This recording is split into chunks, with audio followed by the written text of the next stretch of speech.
சொல்லுங்களேன், நான் உங்களை தொட்டா மின்னல் மாதிரி தேவ பிரசனம் உங்களுக்குள்ள கடந்து வருகிறது. ஹல்லேலூயா. எத்தனை பேர் விசுவாசிக்கிறீங்க? உங்களுக்குள்ளே அற்புதங்கள், உங்களுக்குள்ளே அதிசயங்கள், உங்களுக்குள்ளே வல்லமை, உங்களுக்குள்ளே வரங்கள். ஹல்லேலூயா. இன்னும் அன்பு, இன்னும் வல்லமை நீரே போதும் என் வாழ்விலே. இன்னும் அன்பு, இன்னும் வல்லமை நீரே போதும் என் வாழ்விலே. உம்மை ஆராதிப்பேன் முழு மனதோடே. உம்மை ஆராதிப்பேன் முழு கரத்தோடே. உம்மை ஆராதிப்பேன் முழு உள்ளத்தோடே. நீரே என் தேவன், நீரே தேவன், நீரே என் தேவன்,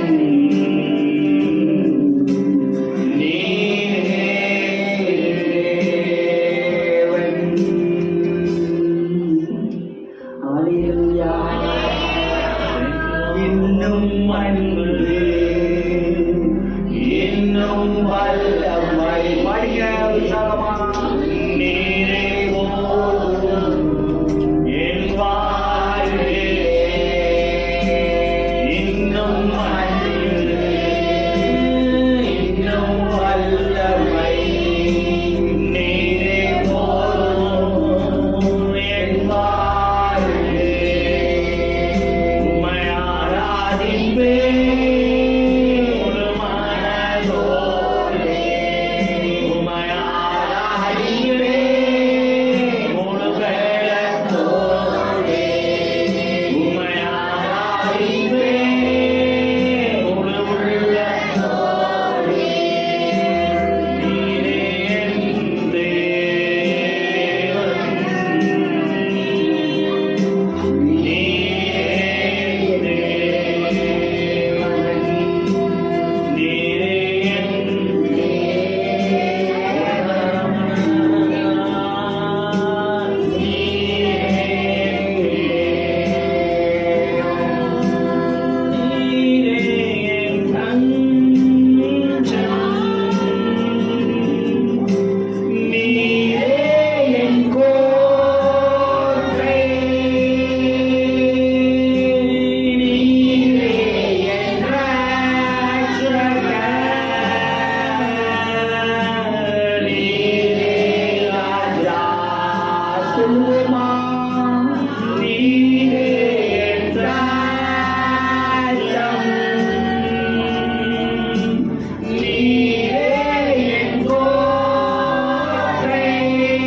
தயவு, தேவனுடைய தயவு, ஆண்டவருடைய தயவு அவருடைய இரக்கத்தின் மூலமாக, அவருடைய அன்பின் மூலமாக நம் மீது பொழிந்தரப்படுகிற ஆசீர்வாதம்.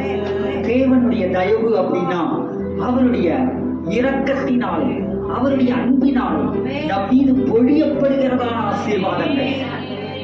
இந்த தயவு எழும்புகிற போது நம்ம வாழ்க்கையில வெற்றி கடந்து வருகிறது, பாதுகாப்பு கடந்து வருகிறது, செழிப்பு கடந்து வருகிறது.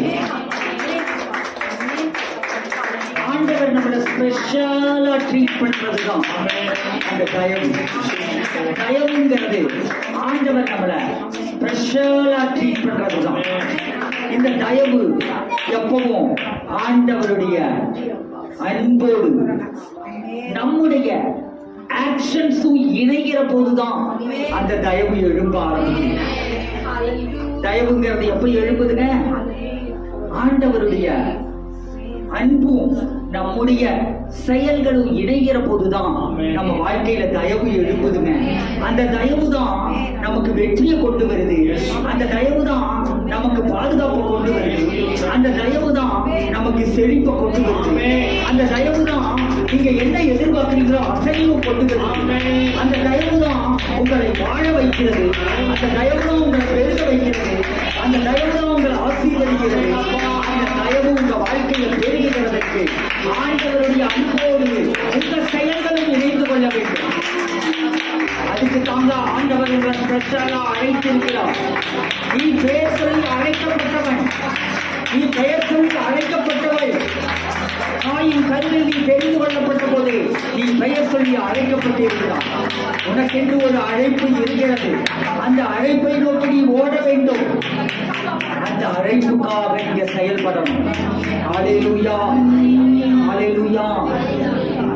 ஆண்டவர் உங்களை சும்மா ஏதோ உங்க கஷ்டத்தை தீர்க்கறதுக்காக, உங்களை நல்லா வைக்கிறதுக்காக மட்டும் ஆண்டவர் உங்களை அழைக்கலைங்க. அவர் தாயின் கருவுல நீங்க தோன்றுகிற போதே உங்களை பெயர் சொல்லி அழைத்தார். நீங்க என்னதான் சும்மா இருந்தாலும் உங்க அழைப்பு உங்களை துரத்திக்கிட்டே தான் இருக்கும். என்னதான் நீங்க ஆண்டவருக்கு கீழ்ப்படிய மாட்டேன், ஆண்டவருக்காக நான் எழுப்ப மாட்டேன் அப்படின்னு சொல்லிட்டு நாம என்னதான் நாம எதுவுமே செய்யாம இருந்தாலும் சரி, அழைப்பும் அழைத்த அழைப்பும் கிருபா வரங்களும் மாறாதவைகள். அவருடைய அன்பினாலே, அவருடைய கிருபையினாலே அவர் அழைத்து அந்த அழைப்பை பெர்ஃபார்ம் பண்றதுக்கு, அந்த அழைப்பை ஜனங்கள் இடத்துல கொண்டு போய் சேர்க்கிறதுக்கு, அந்த அழைப்பை காணாமல் போன ஆளுகள் இடத்துல கொண்டு போய் சேர்க்கிறதுக்கு, அந்த அழைப்பை கர்த்தருடைய ராஜ்யத்தை கட்டுகிறதற்கு, அந்த அழைப்பை சரீரமாகிய சபைக்கு பயன்படுத்துகிறதற்கு, அதற்காக வரங்களையும் வல்லமைகளையும் கொடுத்து ஆண்டவர் நம்மை பயன்படுத்திக் கொண்டிருக்கிறார்.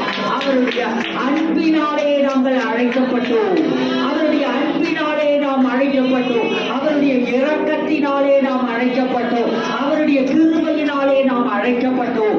ஹல்லேலூயா. அவருடைய அன்பினாலும் இரக்கத்தினாலும் கிருபையினாலும் அழைக்கப்பட்ட நம்மளுக்கு ஆண்டவர் கிருபாவரங்களை கொடுத்திருக்கிறார், கிருபாவரங்களை கொடுத்திருக்கிறார். ஹல்லேலூயா. அந்த வரங்கள் உங்களை உயர்த்தக்கூடியவை.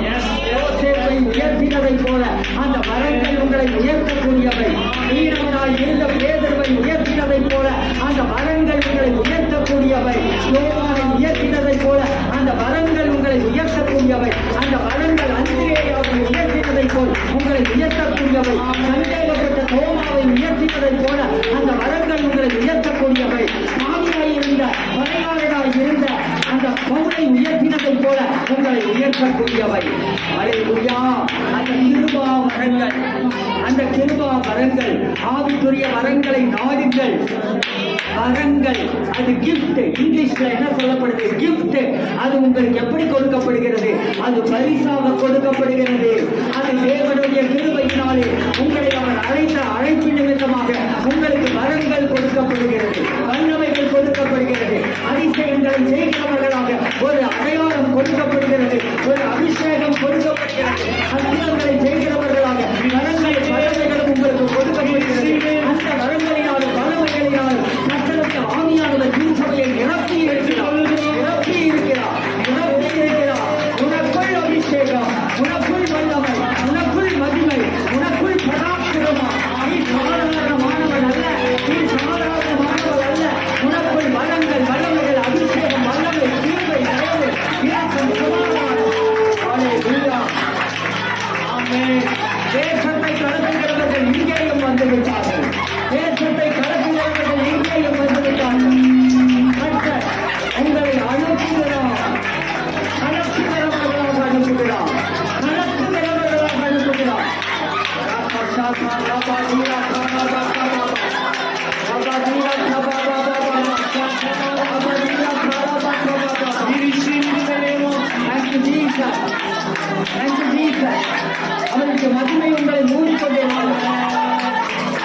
மகிமை உங்களை மூடிக்கொண்டிருக்கிறது. அவருடைய மகிமையின் பிரசன்னம் உங்களை மூடிக்கொண்டிருக்கிறது. பெருகுகிறீர்கள், நீங்கள் பெருகுகிறீர்கள். உங்கள் வாழ்க்கை தரம் மாறுகிறது. உங்கள் வாழ்க்கை தரம் மாறுகிறது. நீங்கள் பெருகுகிறீர்கள். உங்கள் சிந்தனா முறை மாறுகிறது. நீங்கள் யோசிக்கிற விதம் மாறுகிறது. உங்கள் யோசனைகள் மாறுகிறது. உங்கள் யோசனைகள் மாறுகிறது. அழைப்பு கட்ட யோசனைகள் உண்டாகிறது. அழைப்பு கட்ட யோசனைகள். Thank you, Jesus. Thank you, Jesus. Thank you, Jesus. அழைத்த அழைப்பும் கிருபாவரங்களும் மாறாதவைகளே. கிருபையினால் அழைக்கப்பட்டிருக்கிறீர்கள். வியாதியினால் சுகமடைவதற்காக அழைக்கப்படவில்லை. பிரச்சனையினால் போராட்டங்களினால் விடுதலை அடைவதற்காக அழைக்கப்படவில்லை. தாயின் கருவில் தோன்றுவதற்கு முன்பதாகவே நீங்கள் பெயர் சொல்லி அழைக்கப்பட்டவர்கள். அது தேவனுடைய கிருபை. அது தேவனுடைய கிருபை. கிருபையினால் அழைக்கப்பட்ட நாமோ அந்த கிருபைக்குரிய அந்த அழைப்புக்குரிய பணிகளை செய்கிறவர்களாய் எழும்பணும். ஆக்ஷன். ஆவிக்குரிய வாழ்க்கைய போது உட்கார்ந்து கொண்டு பார்க்கலாம். ஆவிக்குரிய வாழ்க்கைய நீங்க என்ன செய்யணும்? உங்க செயல்ல காட்ட வேண்டும். வசனத்தை வாழ்ந்து காட்ட வேண்டும். வசனத்தை எப்பெல்லாம் நாம எழுப்புதலோடு கூட இருக்கிற நாட்கள்ல நாம் வசனத்தை வாழ்ந்து காட்டுகிறோம். எழுப்புதல் தணிகிற போது நாம் என்ன செய்தோம்? நாம உலக பிரகாரமாக வாழ ஆரம்பித்து விடுகிறோம். உலகம், மாம்சம், பிசாசுக்கு என்னிடத்தில் இடமில்லை. சொல்லுங்க பார்க்கலாம். உலகத்திற்கோ மாம்சத்திற்கோ பிசாசுக்கோ என்கிட்ட இடம் கிடையாது. இயேசுவின் நாமத்தினாலே அவனுக்கு என்னிடத்தில் இடமில்லை. ஹல்லேலூயா. நம்ம கிட்ட உலகத்துக்கோ மாம்சத்துக்கோ பிசாசுக்கோ இடம் கொடுக்காதபடிக்கு நாம என்ன செய்யறோம்? ஆண்டவருடைய சத்தியத்தை பிடித்துக் கொண்டு அதுல டிராவல் பண்ண ஆரம்பிங்க. அதுல போக ஆரம்பிங்க. அதுல வாழ ஆரம்பிங்க. அப்படி வாழ்கிற போது உங்க செயல் என்னவா மாறிடும்னா உங்க அழைப்பு கேட்ட விதத்துல நீங்க வாழ ஆரம்பிச்சிருவீங்க. ஹல்லேலூயா. கர்த்தர் சத்தம் கேட்க பழகுங்க. கர்த்தர் சத்தம் கேட்டு வாழ ஆரம்பிங்க. டெய்லி பைபிள் படிக்கிற போது ஆண்டவர் வசனத்தின் மூலமாக பேசுகிறார். அப்போ அந்த வார்த்தை என்ன சொல்லுகிறது? அந்த வார்த்தையின் படியே நீங்கள் நடக்க ஆரம்பியுங்கள். ஹல்லேலூயா. அது படி நீங்க நடக்க நடக்க நடக்க நடக்க என்ன ஆகுது? அப்போ நீங்க ஆக்ஷன்ல காட்டுறீங்க. இப்போ ஆண்டவருடைய அன்பும் இரக்கமும் உங்க ஆக்ஷனோட சேருகிற போது அங்கே தேவ தயவு எழுப்பி உங்க வாழ்க்கை வெற்றியுள்ள வாழ்க்கையாக மாற ஆரம்பிக்கிறது. அங்கே செழிப்புள்ள வாழ்க்கையாக மாற ஆரம்பிக்கிறது. அங்க நீங்க பாதுகாப்புள்ள ஒரு வாழ்க்கையை மாற ஆரம்பிக்கிறீர்கள். ஹல்லேலூயா. ஹல்லேலூயா. சரி, ஓகே. இந்த தேவ தயவை பெற்றுக்கொள்ளும் விதத்துல நாம எப்படி பிராக்டிக்கலா வாழ்றது? பக்கத்துல இருக்கிறவங்கள ஒரு குலுக்கி சொல்லுங்க பார்க்கலாம். பிராக்டிக்கலா இந்த தேவ தயவுல வாழ்றதுக்கு நாம என்ன செய்யணும்? ஹல்லேலூயா. தேவ தயவுல வாழ்றதுக்கு நாம என்ன செய்யணும் அப்படின்னா, முதலாவது உண்மையுள்ளவர்களாகிறேன். உண்மையுள்ளவன் என்று கருதி அவருடைய அழைப்பை கொடுத்திருக்கிறார். உண்மையுள்ளவன் என்று கருதி அவருடைய ஊழியத்தை கொடுத்திருக்கிறார். ஹல்லேலூயா. ஏதோ ரேஷன் கடையில போய் பொருள் வாங்க போற மாதிரி ஆண்டவர் நம்மளுக்கு பொருளை கொடுக்கலைங்க. ரட்சிப்புங்கிறது ஏதோ ஒரு ரேஷன் கார்டு இல்லைங்க. ஆண்டவர் ரட்சிப்பை எதற்காக கொடுத்தார்னா, நீ கஷ்டத்துல இருக்கிற, நீ கண்ணீர்ல இருக்கிற, நீ வேதனையில இருக்கிற, கட்டுக்கள்ல இருக்கிற, ஓகே, இதெல்லாம் எதுக்கு அடையாளம்? நீ பிசாசுக்கு அடிமைகளாய் இருந்த. ஹல்லேலூயா. உன் கண்ணீரும் உன் வேதனையும் உன் பிரச்சனையும் என்ன சொல்லுது அப்படின்னா, நீ பிசாசுக்கு அடிமையா இருந்த. அடிமையா இருந்த உன்னை நான் என்ன பண்றேன்? நான் உன்னை தூக்கி எடுத்து என் ரத்தத்தினால கழுவி என் ரத்தத்தை விலையாக கொடுத்து உன் அடிமைத்தனத்திற்கு விலையாக அடிமைய விடுதலையாக்கணும்னு என்ன பண்ணணும்? அதுக்கு ஒரு ransom, அதுக்கு ஒரு விலை கிரயம் கொடுக்கப்பட வேண்டும். அப்போ அவருடைய ரத்தத்தையே அவர் விலையாக கொடுத்து அவர் என்ன பண்ணிட்டாருங்க? நம்மள வாங்கிட்டாரு. ஹல்லேலூயா, ஹல்லேலூயா. அப்போ நம்ம ரத்தத்தையே விலையாக கொடுத்து அவர் வாங்கினது மட்டும் இல்லாம நம்மள அவர் விடுதலையாக்கி விட்டார். ஹல்லேலூயா. அப்போ இப்ப நாம விடுதலையோடு கூட வாழ்வது எதற்காக விடுவிக்கப்பட்டிருக்கிறோம் அப்படின்னா அவருடைய குமாரர்களாகவும் அவருடைய குமாரத்திகளாகவும் அவருடைய ராஜ்யத்தை ஆளும்படியாக நாம் நடத்தப்பட்டிருக்கிறோம். ஹல்லேலூயா. அவருடைய குமாரர்களாகவும் அவருடைய குமாரத்திகளாகவும் நாம் என்ன பண்ணணுங்க? நாம அவருக்காக வாழ்வதற்காக, ஹல்லேலூயா, அவருக்காக அழைக்கப்பட்டிருக்கிறோம். பக்கத்துல பார்த்து சொல்லுங்க, அவருக்காக அழைக்கப்பட்டிருக்கிறோம், அவருக்காக வாழ்வதற்காக அழைக்கப்பட்டிருக்கிறோம். இந்த வாழ்க்கை அவருக்கு சொந்தம். ஹல்லேலூயா. இந்த வாழ்க்கையில நாம என்ன செய்யணுங்க? நாம அவருக்காகவே ஓடுகிறவர்களாய் இருக்க வேண்டும். அவர் அழைத்த அழைப்புல உறுதியா நீங்க ஓடுறதுல உண்மையுள்ளவர்களாய் இருக்க வேண்டும். கொஞ்சத்துல உண்மையுள்ளவர்களாய் இருந்தா ஆண்டவர் என்ன செய்யறாங்க? அநேகத்திற்கு அதிகாரியாக்குகிறார். ஹல்லேலூயா, ஹல்லேலூயா. சொல்லுங்க, கொஞ்சத்துல உண்மையுள்ளவர்களாய் இருந்தா அநேகத்துக்கு அவர் அதிகாரியாக்குகிறார். ஹல்லேலூயா.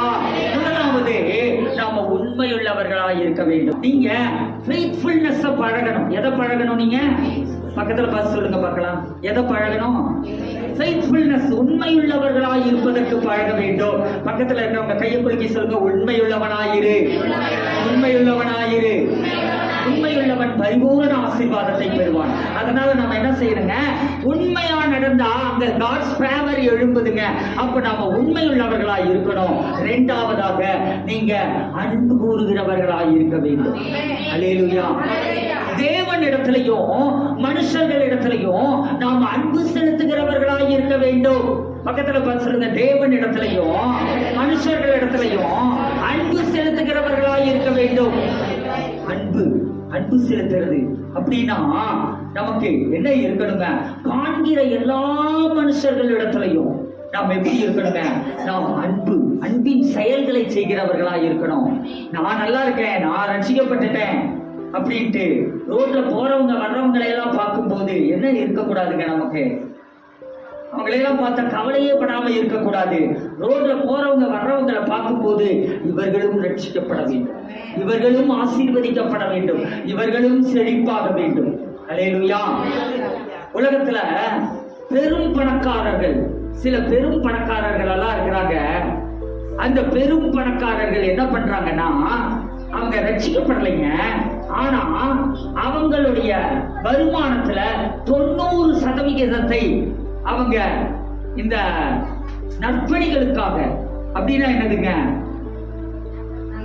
ஏழைகளுக்கு உதவி செய்யக்கூடிய செயல்கள் இருக்கும் பார்த்தீங்களா, அந்த செயல்களுக்காக கொடுக்கும்படிக்கு 90% அவர்கள் கொடுக்கிறார்கள்.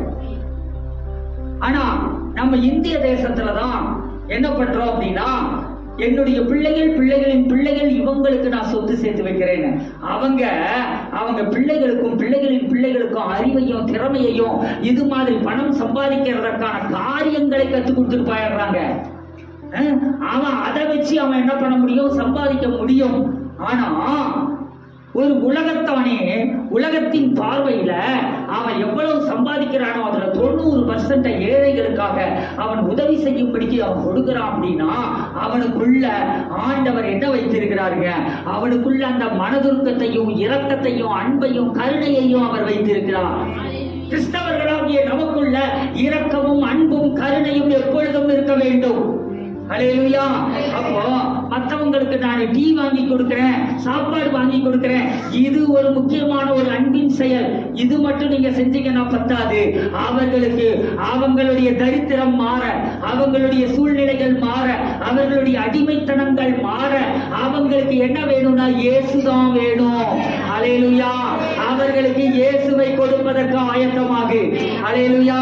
அது எந்த ஊழியத்தை செய்கிறவர்களாக இருந்தாலும் சரி, அது அப்போஸ்தலர்களாக அப்போஸ்தலரா இருக்கட்டும், தீர்க்கதரிசிகளா இருக்கட்டும், அவங்க இவாஞ்சலிஸ்டா இருக்கட்டும், பாஸ்டரா இருக்கட்டும், டீச்சரா இருக்கட்டும், இந்த 5 வகை அழைப்பையுடைய எந்த அழைப்புல இருந்தாலும் சரி, நம்மளுடைய அல்டிமேட் கோல் என்ன அப்படின்னா இயேசுவின் இடத்தில் ஜனங்களை நடத்துவது.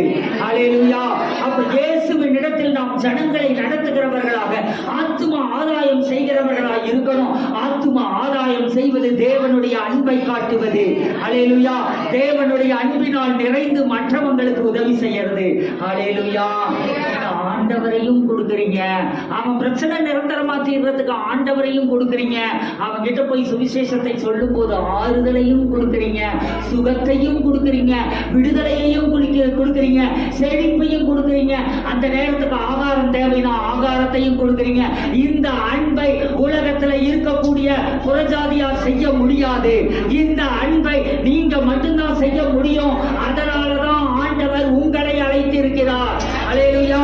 உங்களுக்கு ஒரு அழைப்பை கொடுத்திருக்கிறார். அந்த அழைப்புக்கான பணியை மட்டும் நீங்க செஞ்சு பாருங்க. டான் டான் டான் டான் உங்க வாழ்க்கையில ஆண்டவருடைய ஃபேவர் எழும்பி நீங்க கேட்கறதெல்லாம் நடக்க ஆரம்பிக்கும். கேட்காததும் உங்க வாழ்க்கையில வர ஆரம்பிக்கும்.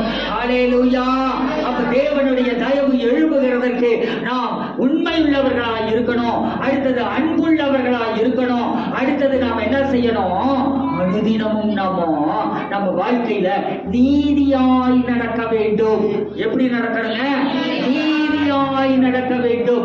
தேவ நீதியில் நடக்க வேண்டும். தேவ நீதியில நடக்கிறதுனா ஆண்டவர் ஏற்கனவே நம்மை நீதிமானாக்கி விட்டார். அல்லேலூயா. ஏற்கனவே நீதிமானாக்கிட்டாரு. இப்போ நம்ம வாழ்க்கையில நாம் என்ன செய்யணும் அப்படின்னா, அவர் கொடுத்த கிருபையை கொண்டு, அந்த கிருபை கொடுக்கிற அந்த வல்லமையை கொண்டு நாம என்ன செய்ய ஆரம்பிக்கணும்? ஆண்டவருடைய வார்த்தைகளின்படி, அவருடைய சட்டங்களின்படி, அவருடைய கட்டளைகளின்படி நாம் என்ன செய்யணும்? நாம் நடக்கிறதற்கு பிராக்டிஸ் பண்ண ஆரம்பிக்கணும். ஹல்லேலூயா. ஆண்டவரோட வார்த்தையின்படி நான் நடக்கிறேன் அப்படின்ட்டு நாம முயற்சி செஞ்சோம் அப்படின்னா என்ன பண்ண முடியாதுங்க? நம்மளால செய்யவே முடியாதுங்க. ஆனா ஆண்டவரே, இதை மேற்கொள்ளுகிறது என்னை ஏற்கனவே நீங்க நீதிமான் ஆக்கிட்டீங்க, பாவமே இல்லாதவனா மாத்திட்டீங்க, பர்ஃபெக்ட்டா மாத்திட்டீங்க, பரிபூர்ணமாய் மாத்திட்டீங்க. இப்போ இந்த வசனம் சொல்லுகிற இந்த காரியத்தை செய்கிறதற்கான வல்லமைய உங்க கிருபை எனக்கு கொடுக்குது ஆண்டவரே. உங்க கிருபை எனக்கு கொடுக்குது, அதனால் என்னால் செய்ய முடியும் அப்படின்னு சொல்லிட்டு அவருடைய கிருபையை சார்ந்து கொண்டால் என்ன பண்ணுவீங்க? பாவத்தை செய்வீங்க, செய்யாத ஊழியத்தை செய்வீங்க, அன்பு காட்ட முடியாத தன்மைகள் எல்லாம் மாறும், கீழ்ப்படியாமைகள் எல்லாம் மாறும். எதுவா இருந்தாலும் சரி, நம்ம வாழ்க்கையை தலைகீழாக தேவத்தரமாக மாற்றக்கூடியது எது அப்படின்னா அவருடைய கிருபையை சார்ந்து கொள்ளுவது. ஹல்லேலூயா. என் சுய முயற்சியினால நான் எதையுமே செய்ய முடியாது. ஆனா அவரை நான் சார்ந்து கொள்ளுகிற போது நான் என்ன செய்யறேன்? எல்லாத்திலையும் ஜெயம் எடுக்கிறேன். ஹல்லேலூயா.